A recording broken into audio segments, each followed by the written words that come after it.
sa walang kapagurang operasyon ng PNP Highway Patrol Group kaugnay sa mas pinaiting na laban ng pambansang pulisya kontra kriminalidad.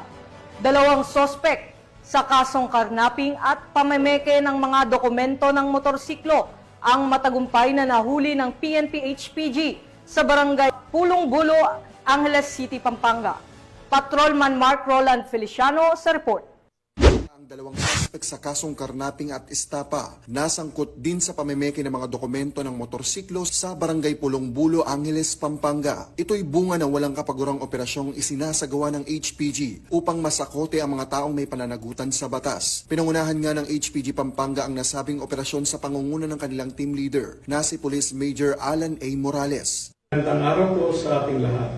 Ang Provincial Highway Patrol Team Pampanga ay nagkaroon ng isang matagumpay na on-traffic operation na nagresulta ng pagka-aresto ng dalawang taga-Pampanga na mga suspect na involved sa Lawas Casa Scheme. Ang naging dahilan po na nasabing operasyon ay bunsod sa reklamo ng dalawang biktima ng mga taga-Bulacan na kung saan sila ay nakabili sa mga arestadong suspect ng dalawang motorsiklo. Kanila pong napag-alaman ang mga nasabing motorsiklo ay walang papeles. Nakipag-ugnayan po sila sa aming opisina na kung saan umorder pa po sila ng isang motorsiklo gamit ng isang dummy account. Umayon naman po ang ating suspect na nagdahilan ng isang entrapment operation.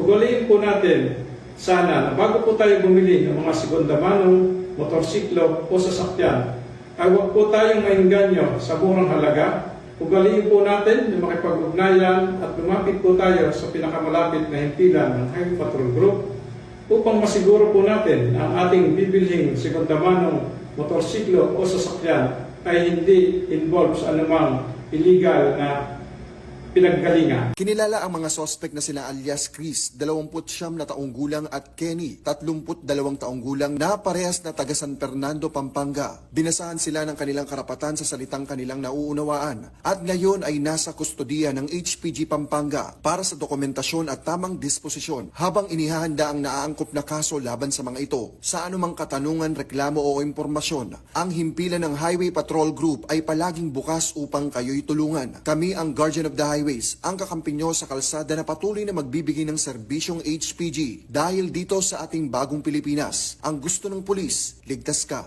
At sa iba pang balitang serbisyong HPG, tumutok lamang sa aming YouTube channel at Facebook page na Police News Network. Mula sa tanggapan ng kakampi nyo sa kalsada, ako po si Patrolman Mark Roland Feliciano para sa Police News Network, alagad ng batas, tagataguyod ng balitang pulis.